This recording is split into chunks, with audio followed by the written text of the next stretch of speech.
Prince Harry crossed the threshold of Highgrove House under the firm conviction that he was stepping into a sanctuary of paternal reconciliation. For months, the Duke and Duchess of Sussex had staked the dwindling capital of their international brand on securing a singular, unmonitored audience with King Charles III. The calculations engineered in Montecito were clear: exploit a vulnerable window of emotional proximity, with an aging monarch navigating the profound anxieties of cancer treatment. Harry anticipated a private, intensely personal dialogue, a moment where the shared history of father and son could bypass the rigid, ice-cold machinery of the British state. He walked toward the drawing room, ready to offer a warm, familial embrace, fully expecting to encounter a soft-hearted grandfather eager to bridge the cross-Atlantic divide. Instead, the mechanics of royal survival executed a psychological knockout blow the exact instant the door opened. The individual entering the room was not an accommodating royal courtier or a sympathetic personal aide. It was Queen Camilla. Her unannounced, unscheduled entry instantly upended Harry's entire strategic matrix. The illusion of a cozy, vulnerable domestic reunion dissolved in a single breath. The trap had sprung, and its architectural design was clinical in its precision. Rather than a grieving, isolated father open to emotional lobbying, the Duke of Sussex found himself facing the absolute embodiment of the sovereign.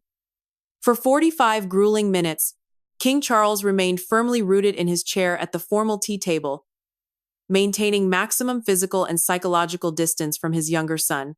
There were no warm gestures, no expressions of intimate familial tenderness, and no avenues left open for emotional negotiation. The silent, impenetrable atmosphere delivered a message that resonated with chilling clarity. The era of casual family indulgence was permanently over, and any attempt to manipulate the king through emotional proximity was entirely futile.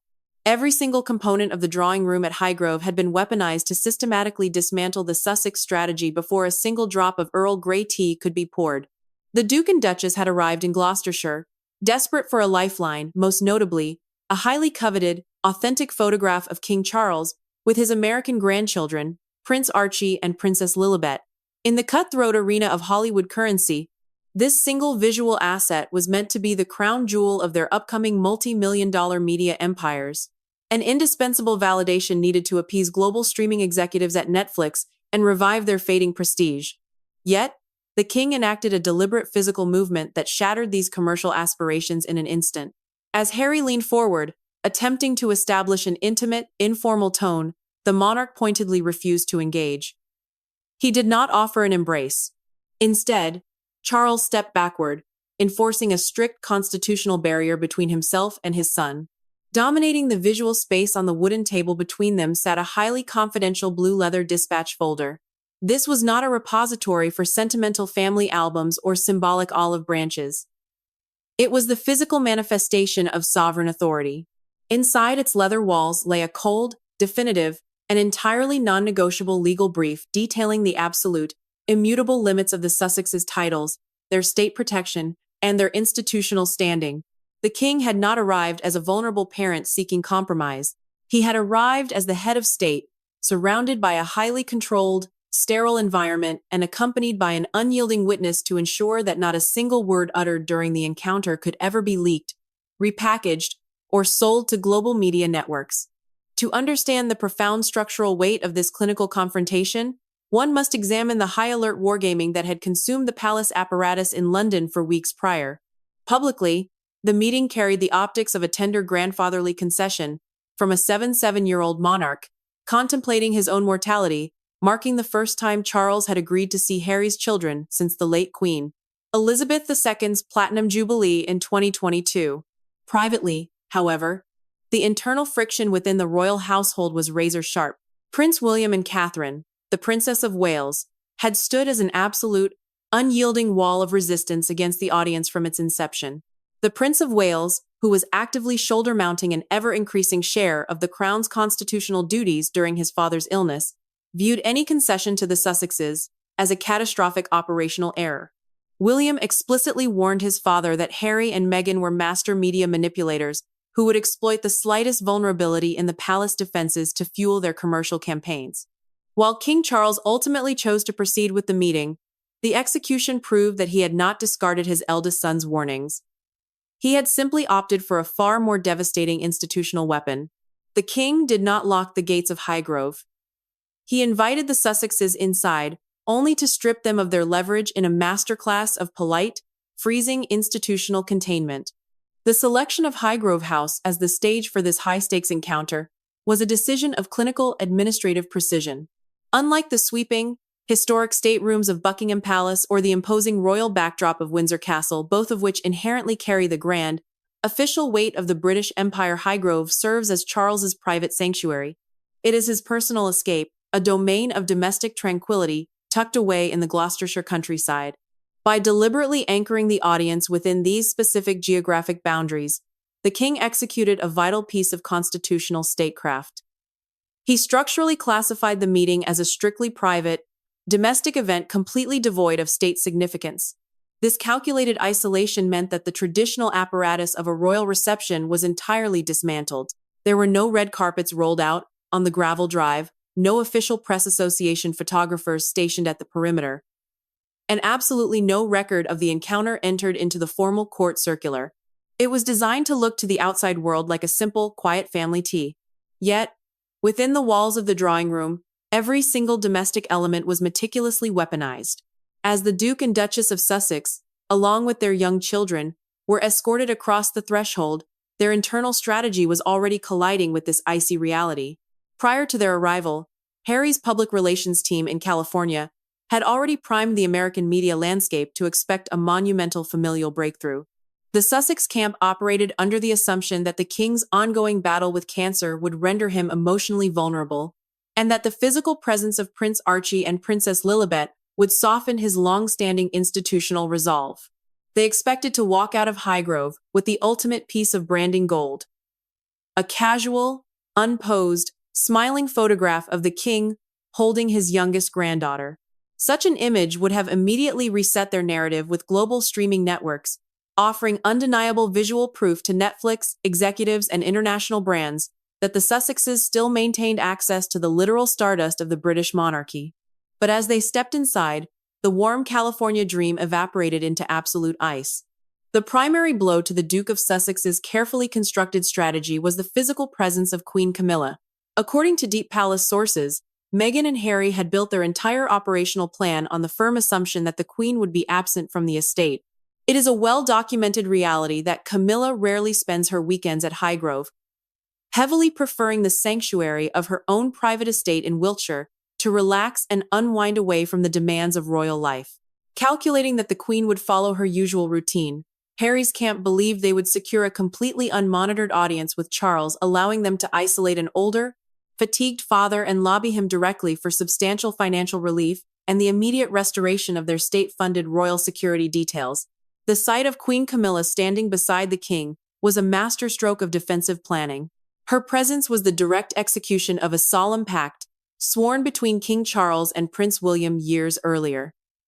Never under any circumstances allow the sovereign to be left alone in a room with Prince Harry.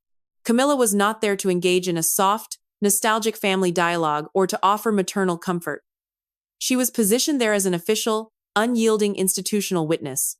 Her very presence in the drawing room instantly vaporized any opportunity for Harry to play the role of the victim or to later claim to friendly journalists that his father had made verbal concessions regarding finances or official titles.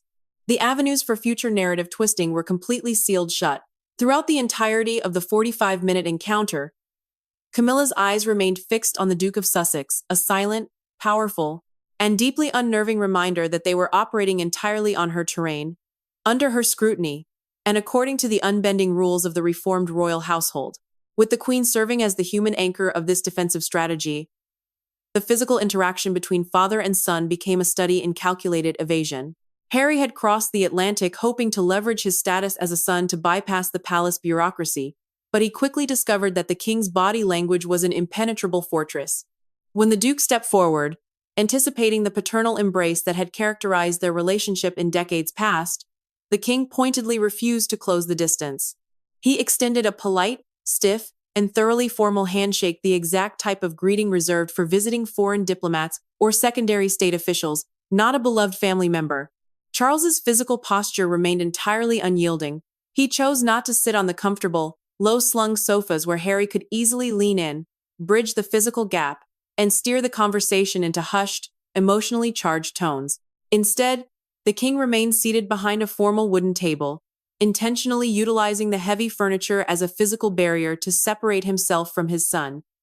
On that table sat the blue leather dispatch folder, dominating the visual and psychological space between them.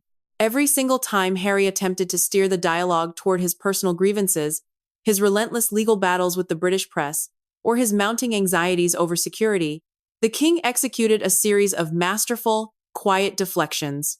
Without ever raising his voice or losing his composure, Charles made it undeniably clear that those topics were strictly off-limits, transforming what was supposed to be a family reunion into a cold exhibition of state containment. The quiet, sharp click of Queen Camilla's porcelain teacup resting on its saucer was the only sound that broke the heavy, stifling silence of the Highgrove drawing room. For Prince Harry, sitting across the formal wooden table, a crushing realization was beginning to set in. The profound physical and emotional distance maintained by King Charles was not an accidental byproduct of traditional royal stiffness or fatigue. It was a calculated, highly deliberate institutional defense mechanism. The Duke of Sussex had arrived in Gloucestershire buoyed by a highly specific, increasingly desperate ambition. Back in the United States, the Sussex brand was noticeably faltering. His legal debts from a string of failed court battles against the British press were escalating into the millions, and his remaining corporate media partners were aggressively demanding fresh, authentic, behind-the-scenes royal content to justify their astronomical, multi-million-dollar contracts. The entire foundation of the Sussex strategy had always relied heavily on their ability to sell their proximity to the British crown. But in the ruthless world of international media, to sell proximity, you must first provide concrete proof that it exists.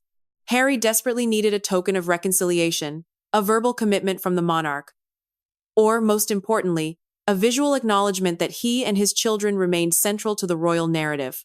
This fateful afternoon was supposed to be the moment he successfully bypassed the rigid palace bureaucracy to appeal directly to a father's emotional vulnerability. Instead, he found himself facing a sovereign who had erected an invisible, utterly impenetrable wall of state protocol right at the tea table, neutralizing his strategy before it could even begin. The fundamental friction of this high-stakes afternoon lay in the completely clashing expectations of what this brief audience was supposed to achieve. For months leading up to the visit, individuals close to the Duke and Duchess of Sussex had systematically leaked information to their preferred American media outlets, spinning a narrative that the young children, Prince Archie and Princess Lilibet, were eager to embrace their British heritage and connect with their ailing grandfather. However, the seasoned palace courtiers operating under the direct, explicit instruction of King Charles and backed by the quiet, fierce determination of Prince William had spent the preceding days meticulously stripping this visit of any possible promotional or commercial value. The king's senior advisors were fully aware that the Sussexes were actively preparing a massive global media campaign designed to coincide with the upcoming 30th anniversary of Princess Diana's tragic passing. The palace machine knew with absolute certainty that any video footage, any confirmed insider details of a warm, emotional family reunion, or any hint of a shared private moment would be instantly harvested, packaged, and sold to global streaming networks as the ultimate exclusive look behind the closed doors of the House of Windsor. To prevent this commercial exploitation, the palace did not need to lock the gates of Highgrove.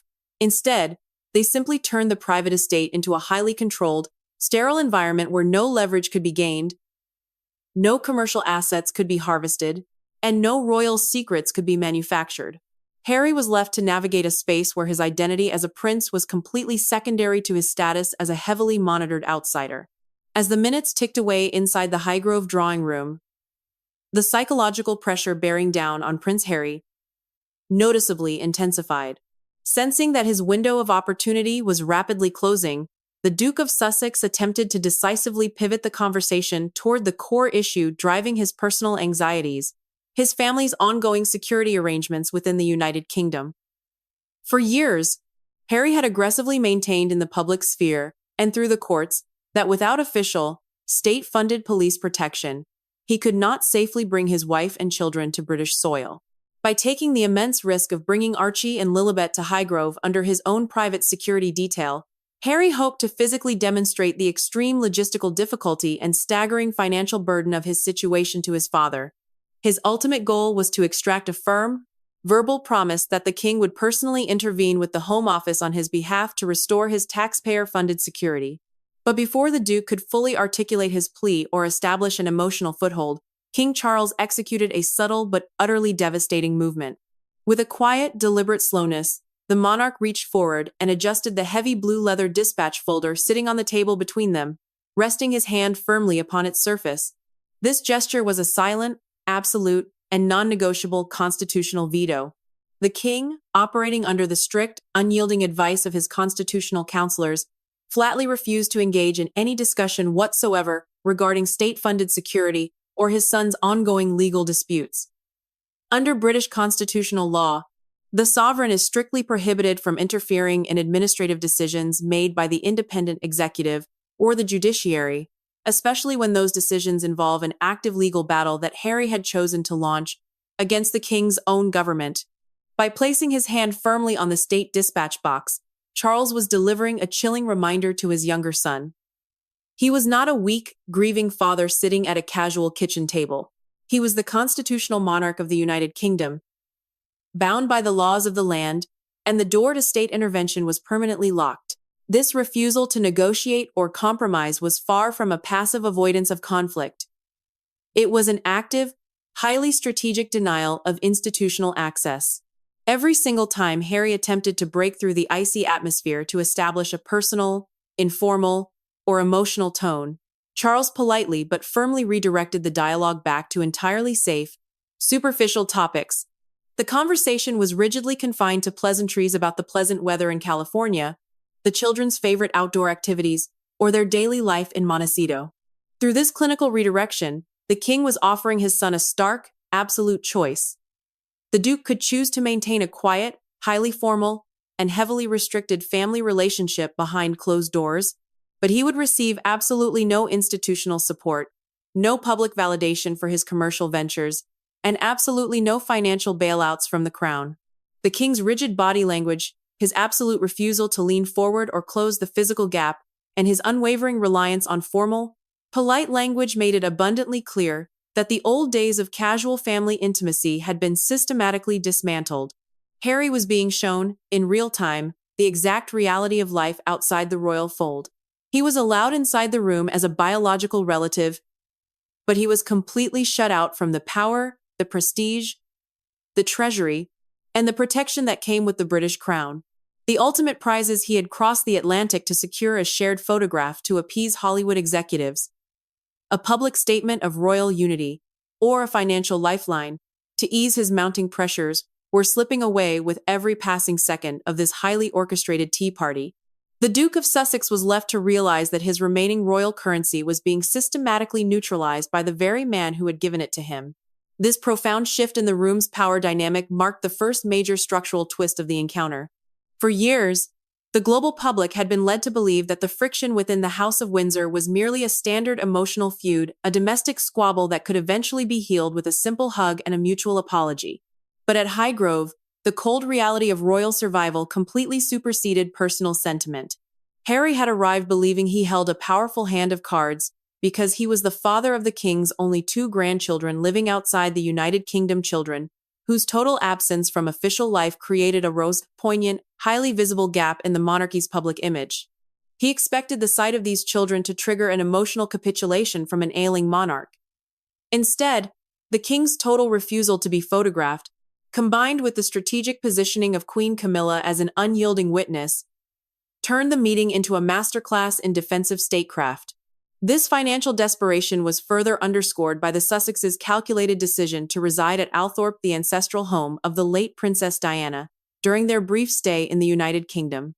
This choice was a highly symbolic, thinly veiled threat directed straight at the palace. The message was clear.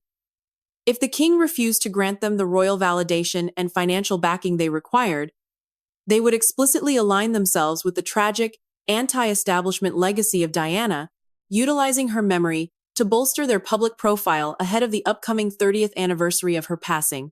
But even this highly charged symbolic move was completely neutralized by the king's absolute refusal to engage.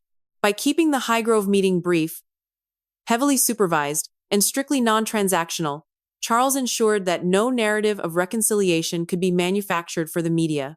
The Duke and Duchess of Sussex were forced to depart with no photographs, no promises of financial aid, and no restoration of security, completely abandoned to the cold waters of their own making. As the confrontation progressed, it became undeniably evident that the primary twist of the afternoon was not the king's emotional coldness, but rather the highly regulated nature of his warmth. Charles's politeness was explicitly weaponized to deny the Duke of Sussex even an inch of commercial leverage. Deep palace sources reveal that during the encounter, Harry subtly attempted to transition the meeting from a rigid, state-monitored audience into a casual family gathering. He gently suggested that a brief, private photograph of the king alongside Prince Archie and Princess Lilibet would be a beautiful way to document this historic family reunion, proposing that the image could be kept exclusively within the private family archives. In previous decades, such a request from a son might have seemed entirely innocent. But in the year 2026, with the Sussexes actively developing media projects and desperate to anchor their declining standing ahead of the 30th anniversary of Princess Diana's death, the palace machine knew better. They understood with absolute certainty that any photograph, once captured, would inevitably be harvested and transferred into the hands of global streaming giants to fulfill corporate obligations. The king did not react with open anger or hostility. Instead, he politely but immutably declined the request, smoothly steering the conversation back to the formal tea service. By flatly denying Harry this single coveted image, Charles was not merely protecting his personal privacy. He was intentionally starving the Sussex commercial machine of the vital royal oxygen it desperately required to survive in the global marketplace. Throughout this tense exchange, the strategic positioning of Queen Camilla proved absolutely critical. She remained calmly seated, her watchful, unwavering demeanor serving as an impenetrable barrier against any attempts at informal negotiation. It was Camilla who ensured that the strict, prearranged rules of engagement were flawlessly maintained. For Harry, who had heavily criticized his stepmother in his public memoir, her presence was a profoundly bitter pill to swallow. He had arrived hoping to appeal directly to his father's nostalgia, perhaps invoking the emotional memory of Princess Diana to secure a soft, favorable compromise. With Camilla anchored in the room, that specific avenue of psychological manipulation was completely blocked. Every single word the Duke spoke was subject to her immediate, loyal scrutiny. Her presence served as a constant, silent reminder that the king's primary allegiance was to his wife and the long-term stability of the institution she helped him support. Charles's body language explicitly reinforced this alignment. He frequently deferred to the Queen on trivial matters, signaling to Harry that they stood as a united, unbreakable, and permanent front. The Duke was being shown that he was a distant outsider, granted a strictly timed audience with a unified sovereign household. The profound significance of this strategic standoff sent a shockwave that resonated far beyond the manicured lawns of Highgrove. For the Duke and Duchess of Sussex, the afternoon was a devastating demonstration of their rapidly evaporating global influence. They had traveled thousands of miles across the Atlantic, bringing their young children to British soil for the first time in years, only to be kept at a freezing, formal distance. There were no grand royal banquets, no joint public appearances, and absolutely no official validation of their presence. The third major twist of the weekend emerged from the devastating contrast of what was simultaneously unfolding in the full glare of the British public. While Harry sat trapped in the silent, heavily regulated drawing room of Highgrove navigating the boundaries set by his father, his elder brother was winning the battle of public perception without uttering a single word. Over that exact same weekend, Prince William and Catherine, the Princess of Wales, accompanied by Prince George and Princess Charlotte, stepped into the royal box at Wimbledon to a deafening, spontaneous standing ovation from the crowd. The contrast was brutal in its absolute simplicity. On one side of the kingdom, the public witnessed the vibrant, dutiful, and transparent future of the monarchy, celebrated under the summer sun. On the other side, hidden away in the quiet shadows of Gloucestershire, was a family shrouded in secrecy, attempting to bargain for commercial access behind closed doors, proving that the institution had already moved on without them. The ultimate visual payoff of this highly controlled encounter at Highgrove was defined entirely by its absolute crushing void. As the private vehicle carrying the Duke and Duchess of Sussex and their young children slowly moved down the long, gravel drive of Highgrove House. The landscape remained completely barren. There was no assembled crowd of international media photographers waiting at the perimeter gates, no official palace press release detailing a joyous or historic family reunion, and most importantly, no digital file containing the coveted image of a grandfather holding his young grandchildren. In the modern era of hyper-accelerated communication and relentless global brand management, the absolute absence of a photograph is not a neutral occurrence. It is a powerful, deliberate statement of institutional policy. For Meghan, who had built an entire career on understanding the immense, transformative power of visual storytelling, she understood with absolute clarity that a single image of Prince Archie and Princess Lilibet smiling alongside King Charles would have instantly reset their commercial narrative in Hollywood, effectively silencing their critics and providing the necessary royal endorsement required to secure future multi-million-dollar production deals in America. By flatly denying them that single frame, the king had delivered a quiet, chilling lesson in sovereign authority. This absolute lack of visual or verbal evidence was the final, non-negotiable payment demanded by the palace machine.